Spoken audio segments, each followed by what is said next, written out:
Well, hi everyone. Welcome to another episode of Chat with Daddy, where we take a deep dive in the fascinating world of age regression and talk to littles, middles, pets, and caregivers. So join me in this next episode where we chat with the middle, discover the motivations, benefits, and challenges of this unique lifestyle. So without further ado, here's the next chat. Okay, I just wanted to thank you so much for joining me today for today's chat. It's a real pleasure to be talking to you. If I can get you to introduce yourself with your little name and age. Yes, thank you for this opportunity. Well, I don't actually have a name that I normally use. As I mentioned, I like to call myself I'm more about middle, and I don't really go by a name. The name actually depends a little bit on the situation. And as it comes to age, again, I don't like to have a specific age, but everything that it's above 14, usually I've been also under that, but I kind of settled on 14, 15. Okay, so when you are in that headspace, in that age regression, what kind of stuff do you like doing? Well, of course, it depends. You mean if I'm on my own? Yeah, if you're on your own and you're in that headspace of a middle. Yeah. Well, in that case, I like to be a little bit more liberal with my clothes choice. So no work outfit and nothing like that. I like to use stockings a lot. I like to use skirts. I mean, let's say pretty much everything that I would not use in a normal day scenario. No, although I mean, there is a way to combine it in a more professional way, but somehow it's just I don't feel comfortable enough doing it. And mm, I sometimes, well, I don't necessarily do it in this headspace, but it's something that goes well together with it. I really enjoy anime, so that's something I totally do in that situation. Again, if I'm alone, and I also enjoy some things like coloring and stuff, like to, but not. It has to be something that I decided that it's right. It cannot be. I mean, I don't like unicorns, princesses, and this kind of stuff. No, it No. has to be something that it's up that I consider age appropriate for my level. Let's put it this way. Yes. Well, that makes sense. So, going back to the fashion aspect of it, do you find yourself more fashion forward when it comes to your middle self or your adult self? No, yeah, exactly. More when I'm in that particular scenario. In my normal adult life, I think I care just enough to be able to okay, like at work and stuff, of course, I enjoy it. What we all enjoy shopping and this kind of stuff, but it's not really like I realize that I put more money and attention when it comes to getting these things that maybe I use very rarely, but I enjoy wearing a lot. And I also like a little bit more, not gothic things, but more like dark type of stuff. I like chokers. I like skirts that have maybe things hanging and stuff. And yeah, this kind of things. So, when you're your middle self, you consider yourself a bit more goth. That's really interesting. So, you mentioned finances there. I'm actually curious, like what kind of price did you spend on a weekly, monthly, yearly basis on your little self or middle self? Well, I don't think there is a fixed amount. No. It really varies. It can be that let's say that I'm more prone to impulsive things when it comes to that. While if it is if I need if it, I'm buying something that I really like need more like uh, it can be that I don't know think more about it and I'm more careful. But it's a typical scenario when you buy something and like, oh my god, what did I do? And then, but then anyway, I use it sometimes, maybe even only for myself. But yeah.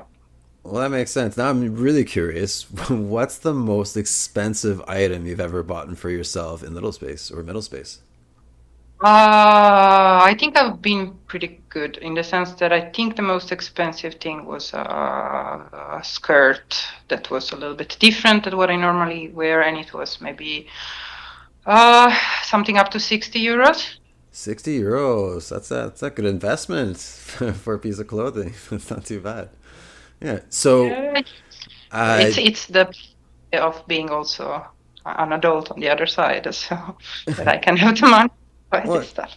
well, that's a great advantage. Yeah. The so when you get into that headspace and wear those outfits, do you usually tend to stay at home, or do you enjoy going out in that headspace and outfits?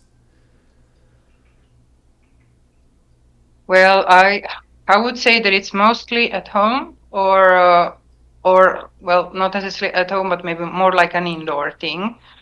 I have not yet found the situation where I feel 100% comfortable in stepping outside. Maybe it can be a mental thing, let's say, like an attitude or a mental thing, but not the whole package. Not yet. I'm not. Yeah. That's okay. There's nothing wrong with that. Is that something that you want to do in the future, thinking about, or is that something that you think that you're going to keep it behind closed doors?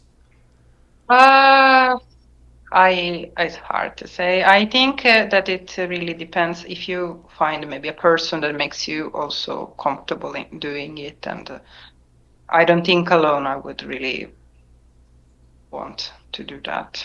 So, Well, that's okay. yeah. Well, speaking of other people, have you ever expressed this with other people, with a partner, or friend, or stranger?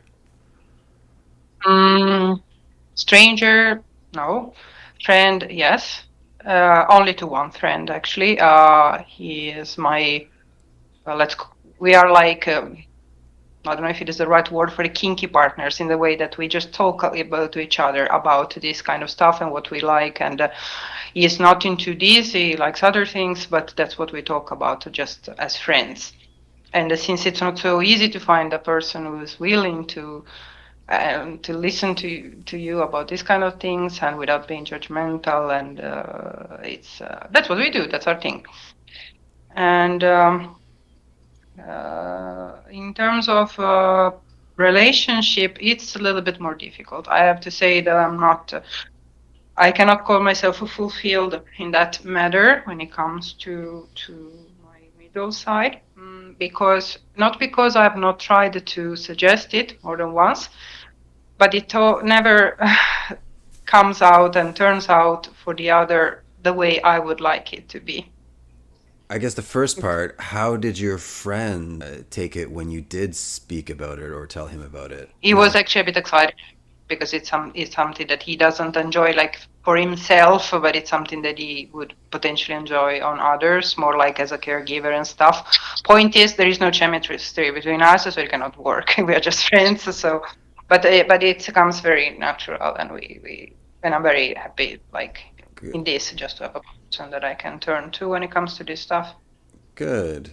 And you briefly mentioned other partners. You mentioning it to them before, so I'm assuming when you did mention to them, it was didn't go as planned, or they weren't accepting, or what happened there?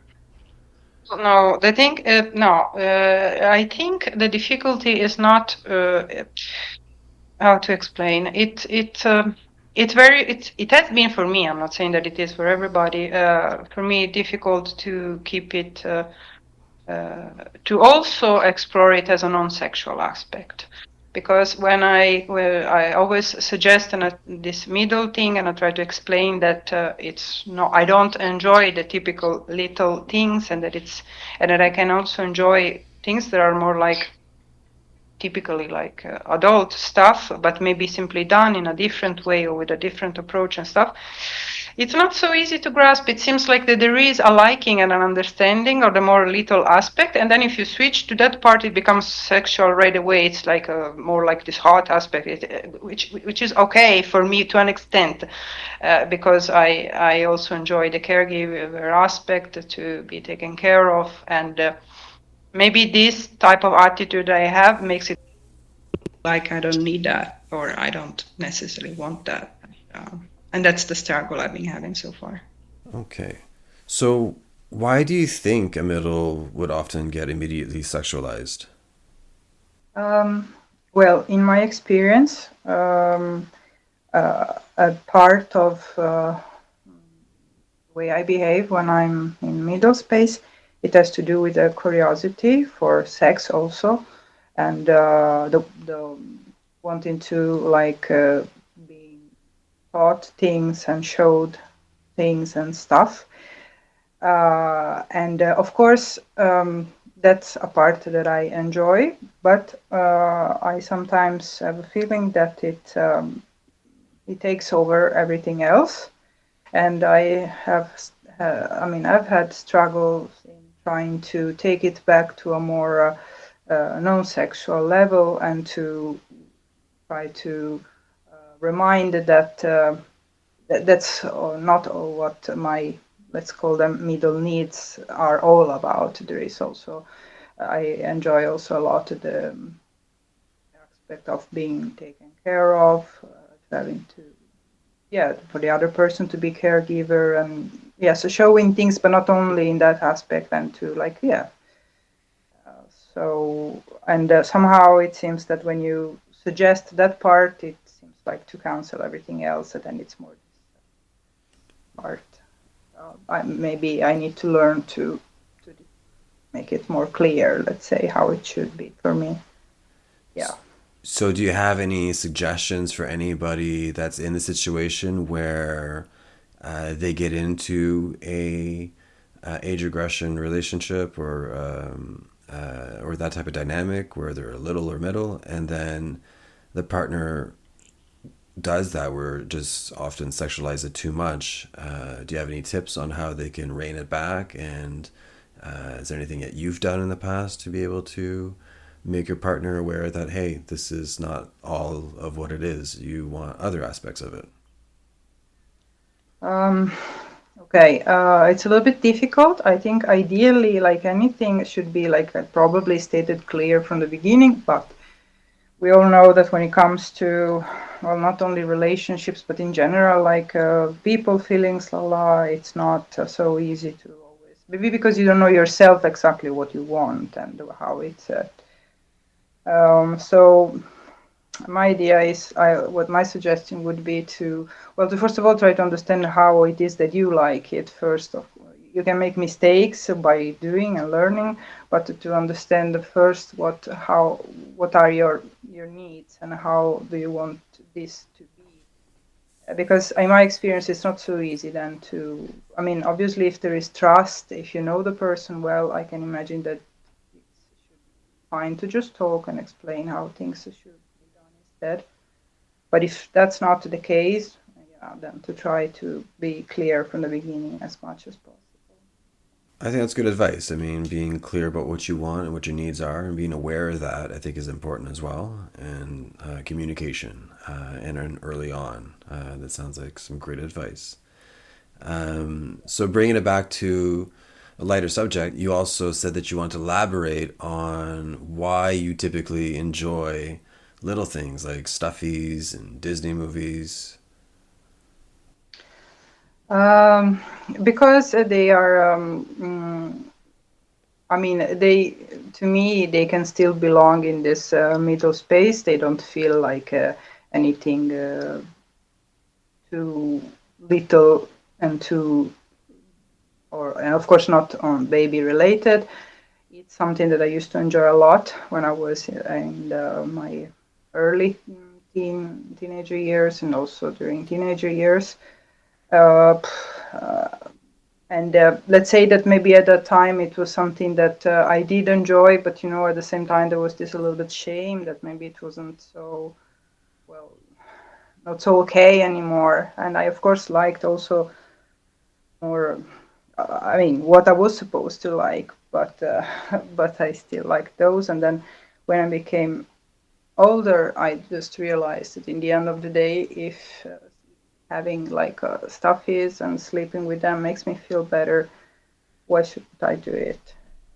They work particularly if I'm sad, but sometimes it's just nice, and I mean it's good. And Disney movies, it doesn't necessarily have to be. I'm not into princess stuff. I mentioned it also, but still, it can give this kind of nostalgia feeling.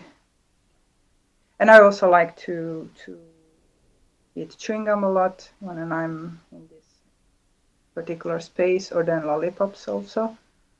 So, so yes, it's a little bit. It's not so black and white. It's like a mix up of things, and yeah, but I So, like it that way.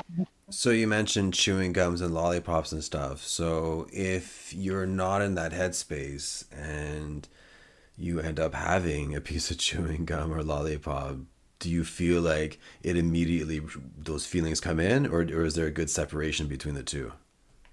Um, well, it usually does not happen because I don't particularly like chewing gums. So I just it's something that I just I mean I normally eat just this mint gums, and those totally don't speak little space or middle space to me at all. So in those cases I use more like of this well, this big pink ones. I don't know how they are called there, but this very sweet ones, the ones that you can really make huge bubbles and this kind of, which I don't normally eat because they're very sweet. And lollipops, I don't normally eat lollipops, so it's the teeth is bad. So I try to focus on these moments, but mostly if I'm with someone else, not just alone. Okay. Part. Okay.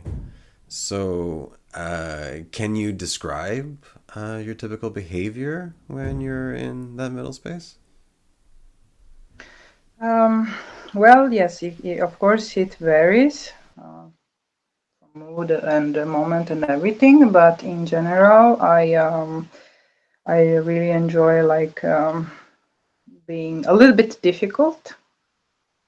I don't particularly like using the word brat, but yes, to be difficult, to nag, also to test boundaries a lot. This I like, but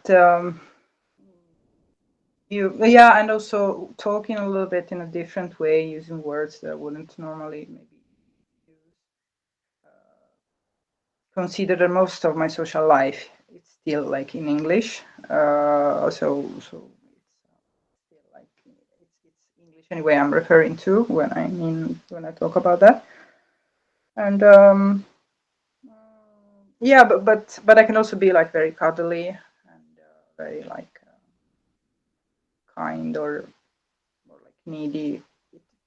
So it's both actually. Can you give me an example of how you would be defiant or bratty? Well, for instance, if I'm asked to do something, like coming up with annoying questions, like why should I do that, or like try to, find arguments, not in a mean way, but just I really have a lot of fun doing it, and like maybe scoffing a little bit, a lot of eye rolls and stuff, and but then it can turn very quickly to being very like a kind and nice. So.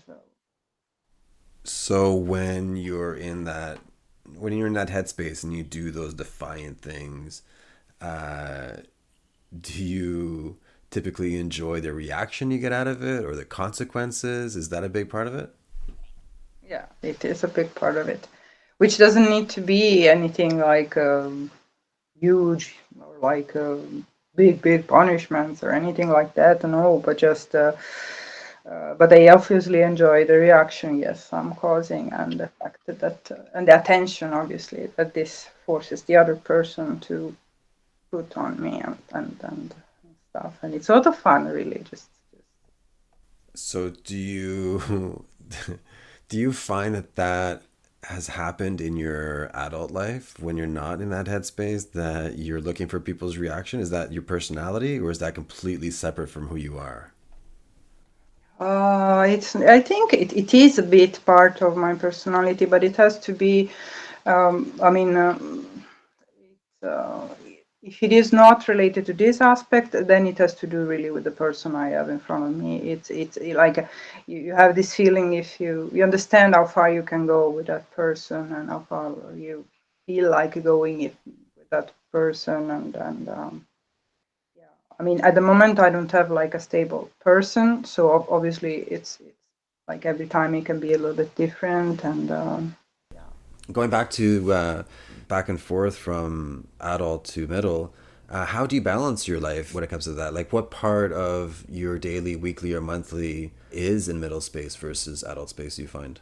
I have to say that I'm forced to spend a significant part of my life in adult space.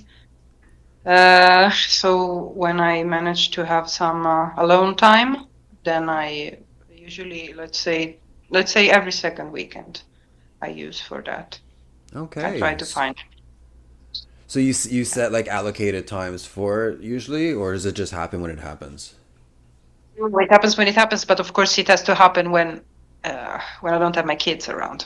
So yeah, Okay. So do you have your kids full time or is it part time? I have them part time on that, and that's the thing. So on the weekend when I don't have them, and I'm not totally tired from work, that's usually when I have more brain capacity and will and want to. And it also just comes out a little bit more freely because I have the whole house for myself. So. When it comes to going into middle space, do you find that very therapeutic for yourself as well? Yes, it's maybe it has to do with the fact that for many things, I think I don't know if it makes sense, but for many things of my personality and simply the way I am as a person, I feel like my brain is still stocked on in some moment of my teenage years. Maybe because during that time I didn't not enjoy it the way I now would and it was a little bit it's difficult for everybody, but it wasn't, let's say, as good as it could have been. So some aspects of it I like to bring, let's say, in this special time that I can now as an adult recreate according to my likings and Well, yeah. that's good that you can tailor make it the way you want.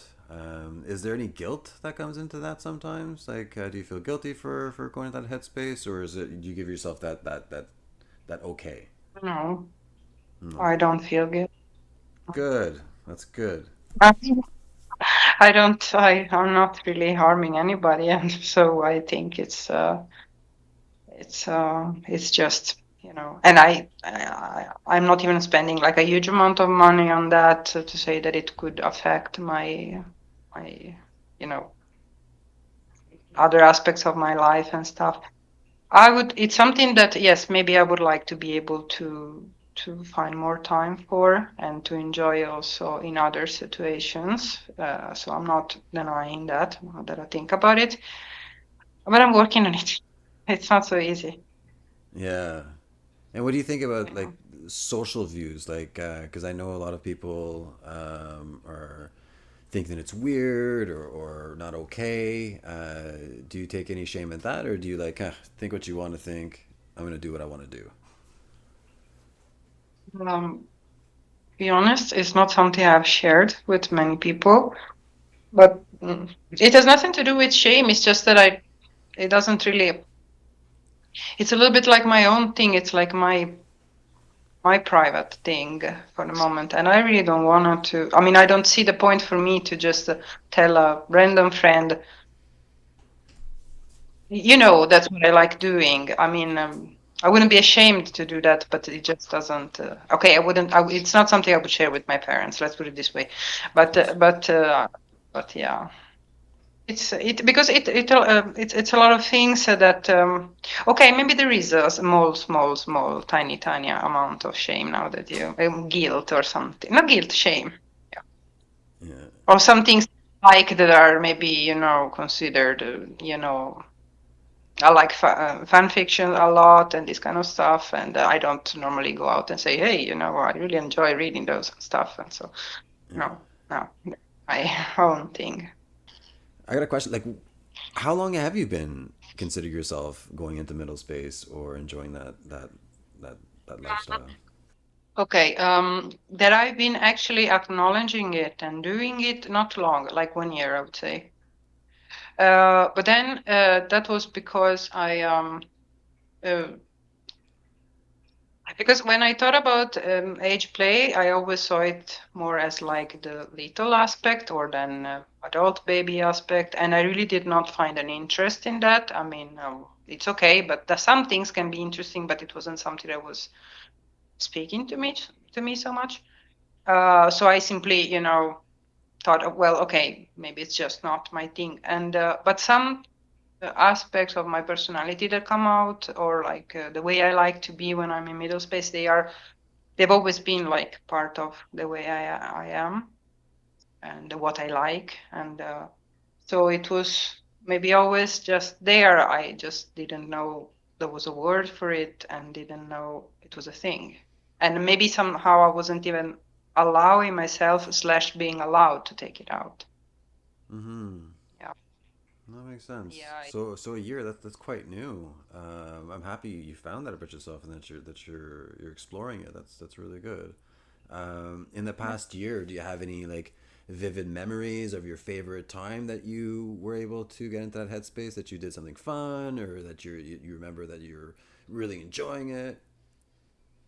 Uh, well, I mean, it's difficult to say. I mean, more like fun and enjoyable, it's always when it's related to another person, because I mean, my own interest and stuff I can do myself, and I can do also with another person who can acknowledge them. So that goes both ways for me. But when it comes to like more the attitude and the way I like to behave, well, it doesn't work with my cat. I need somebody who can, we can talk.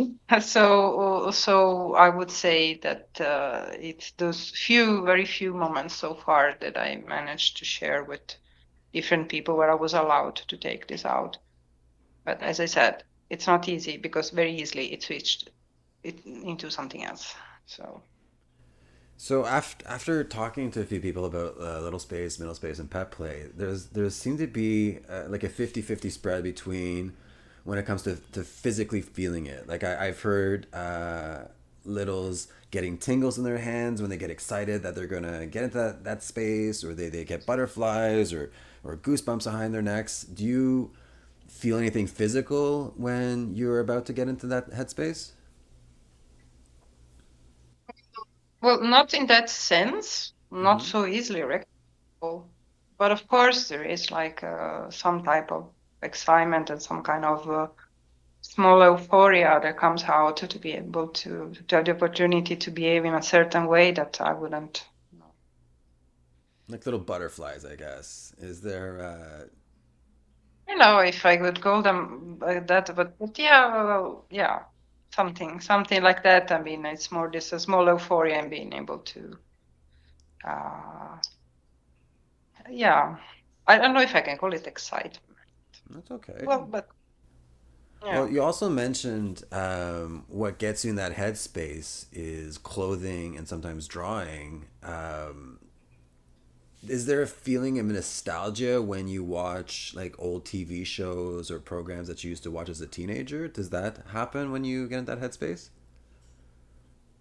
I don't say so. No. No. So you don't have No. any. So is for you strictly usually clothing that kind of gets you in that headspace, or do you have other triggers that kind of gets you in there? No, I mean, I don't think. I mean, I do watch a lot of things that I used to watch as a teenager, or also things on the same line that maybe are new, but on the same line. But I don't necessarily feel like nostalgia. I mean, I don't. It's not something that triggers me into a safe feeling or anything like that. Maybe because those time in my life were not particularly. I'm not saying that they were unsafe, but they weren't like they didn't have like the softness of childhood or anything like that. It was kind of rough, even we can say, but so no. But there is, of course, feeling of some inner pleasure, like of well-being, definitely, but not nostalgia. No nostalgia for you. Well, that's okay. The uh, when it comes to learning about yourself, because this is like obviously new for you, it's been a year, but do you find were you surprised when you found this out? Where you kind of realized that it's a good thing for you to get in that headspace, or was it like, yeah, this makes sense? Like, how did that work out for you? It was more like this makes sense type of thing. And I have to say that it's always a discovery because there is always a small piece that is added and always a new thing that I wouldn't have thought belonged to me before. And so yes, I think it's a process, but as you mentioned, yes, it was more like yes, it makes sense. I have to say that at first I was um, yeah, I mean, let's put it this way. As soon as I got to know that there was a definition that you could be a middle, then I thought, okay, that makes sense.